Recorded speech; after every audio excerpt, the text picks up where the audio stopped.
kundërshtarët tashmë që keni arritur objektivin? Përshëndetje të gjithë. Sigurisht që do jetë një ndeshje siç janë gjitha ndeshjet e kualifikuese, sigurisht që ne do him në fushë, do japim maksimumin, do japim gjithçka dhe prapë janë 3 pikë, një lojë e rëndësishme. Po thuaj se sigurisht që kemi arritur atë play-offin, po prapë është një lojë e vështirë me një kundërshtar shumë të fortë, po prapë do japim gjithçka në fushë për me vonë vështirësi atë ekip dhe pse jo ta shikojmë atë ndeshje nesër çfarë ndodh. Is this match like a highlight for all of you players? As all matches are important, this match we'll try to give our best. There are 3 points to be played in this match. It's a very important match. It's going to be very difficult. It's a very difficult opponent, so we're going to work to give our best in this match. Berat, përshëndetje, Gentiana Linani nga televizioni Klan. Statistikisht, kjo është kombëtarja më e mirë e historisë, 5 fitore radhazi dhe në rast se nesër nuk humbisni, keni gjatësinë më të madhe të rezultateve pozitive. A ka ardhur koha që ta thyejmë tersin e Anglisë pas 7 humbjeve radhazi? Statistically speaking, this is the best national team we've had in years because we've have won 5 matches in a row. Is this the moment to break the curse and beat England? Sigurisht që ato statistika nuk i di unë, po unë e mendoj gjithmonë ndeshje për ndeshje, po sigurisht që janë gjë e mirë kur ti shohësh ato statistikas apo kur ti ndëgjosh. Po prapë, siç e thash edhe më herët, kemi një kundërshtar përballë që luan për me fitu botrorin, për me hi në ato fazat finale. Dhe prapë besoj që kemi një vetbesim në këto moment dhe do japim gjithçka ti vum në vështirësi atë ekip që është shumë e madhe, po besoj që me armat e tona besoj që do bëjmë një ndeshje shumë të mirë nesër. I don't know about statistics, but I think that we take every match, we consider every match important. It's a good thing that we've had these statistics, but we have a very difficult opponent. And it's an opponent that actually plays maybe to win the World Cup or to play on the finals. So, but we come here with a very high self-esteem. It's going to be a difficult match. We're going to try to put them in difficult situation, but we will try to do our best tomorrow. Gjimshiti, përshëndetje, Enos Karço, Radio Televizion Shqiptar. Të jesh përballë Harry Kane, nuk është ai vetmi te Anglia, por është ai që ndoshta do jetë më afër teje në duelet 1-1. Sa vështirë është përballohet një lojtar i tillë dhe një skuadër që deri tani nuk ka psuar as gol në këtë eliminatorë. How difficult you're gonna confront Harry Kane tomorrow, and how difficult is facing him and a team that has not conceded any goals so far? Sigurisht që nuk është çështje vetëm imja të ndalim me atë Harry Kane, po besoj që gjithë mbrojtësit në botë kanë vështirësi kundër Harry Kane, po prapë besoj që ne do luajmë si skuadër, do mbrohem si skuadër dhe do sulmojmë si skuadër, kështu që nuk është vetëm një kundër një atë, besoj që duhen gjithë 19 lojtarë që janë në fushë të japin gjithçka.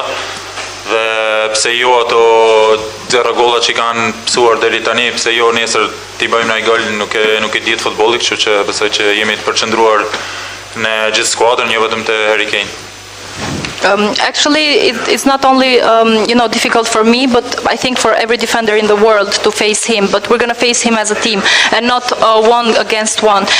Every player on the team will do everything to get a good result and to play a good match tomorrow. And why not? Maybe we can score against them. And we're going to be concentrated to have a good match tomorrow. Berat, përshëndetje, Shqipëria për herë të parë në play-off të botrorit, urime për ju, por nesër është një ndeshje shumë e rëndësishme, por a keni filluar të mendoni për kundërshtarët që do të jenë play-off? Tomorrow is a very important match, but have you started thinking about the possible opponents that we can face in the playoffs? Faleminderit një herë për urimet. Sigurisht që mendojmë për play-offin, sepse është gjë normale, sidomos edhe para ndeshjes me Andorrës, është normal që ke edhe mendjen aty kush mund të jetë kundërshtari, po besoj që në këtë moment që jemi këtë pikë, besoj që vetëm të përqendrohemi tek Anglia dhe pastaj do shikojmë kur zgjedhë shorti kush do na bjerë, po besoj me këtë ndeshje edhe duket edhe mund të mësosh diçka nga këto kombëtarët që janë shumë të lartë, që kanë shumë kualitet. Dhe të marrim gjithçka në këtë kualifikim që kemi bërë deri tani dhe të përqendrohemi pastaj tek play-off. Of course, we think about it. Actually, maybe we have thought also before playing against Andorra. At this point, we are only focused on playing against England tomorrow, and then we will see what happens in the draw next week. We can also learn from facing such important national teams from their qualities, and we are concentrated to play against them in a good match tomorrow. Përshëndetje, Anton Cicani, Telesport urime për kualifikimin play-off dhe pyetja që kam, është ky reparti mbrojtës i Shqipërisë, duke marrë parasysh edhe mungesat dhe lojtarët që kemi në dispozicion, më i mirë që kemi pasur ndonjëherë në histori? Congratulations about going to the playoffs. Is this the best defense that Albania has ever had in its history? Faleminderit. Nuk e di, besoj që ato duhet të gjikojnë njerëz nga jashtë, unë për veten nuk mund të them është më i miri ky apo ishte ndaj tjetër. Unë vetëm di të them që besoj që kemi një organizim shumë të mirë në këtë kombëtare, besoj që s'ka rëndësi kush luan, besoj që jemi gjithë në fushë të organizuar shumë bukur edhe shumë mirë, besoj që taktikisht kemi avancuar, kemi rrit kualitetin dhe duket edhe në fushë se nuk është vetëm mbrojtja, po është gjithë skuadra që i mbron dhe ajo është gjë e rëndësishme. Thank you, but I don't know about that. Maybe it's up to the people to judge this thing, but I think we are organized very well, and it doesn't matter who plays or who doesn't play. Tactically, I think we have increased in our qualities as well, but it's not only the defenders that actually defend, it's the whole team. Hi, John Murray from the BBC. Can I ask you, how is Harry Kane different to playing against the other top strikers?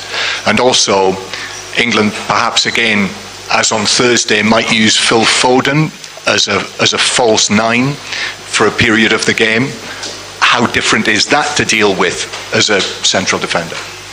Sa ndryshe është Harry Kane për të përballur me të ndryshe nga sulmuesit e tjerë, dhe pyetja e dytë, ndoshta Foden mund të luajë si një nën shfals, sa ndryshe është kjo për të përballur? Ndryshimi me sulmues tjerë është sigurisht që Harry Kane lëviz shumë, nuk rrin kur afër mbrojtjes, kështu që edhe zhdry poshtë, edhe shkon te mës fusha, merr topin, është teknikisht aq i fortë dhe ka shumë kualitete. Besoj që sigurisht që është një ndeshje e vështirë kundër të luash kundër aty. Besoj që nëse luan Foden, besoj që kualitetet prap do rrin pothuajse njëjtë, vetëm që ajo është që e thash edhe më herët, edhe ajo është një lojtar që lëviz shumë, kështu që duhet të kemi kujdes të flasim në fushë dhe të bashkëpunojmë sa më mirë për t'i ndalur. Harry Kane is a very good player, and he actually moves a lot. He doesn't stay only on the defense part, only attacking, but basically he moves onto the midfield and so on. He has high qualities, and it's very difficult to play against him. Same answer goes for Foden as well. He also has very good qualities as a player, but I think we're going to talk on the pitch tomorrow. Okay, kjo ishte pyetja e fundit për Berat Xhemshitin.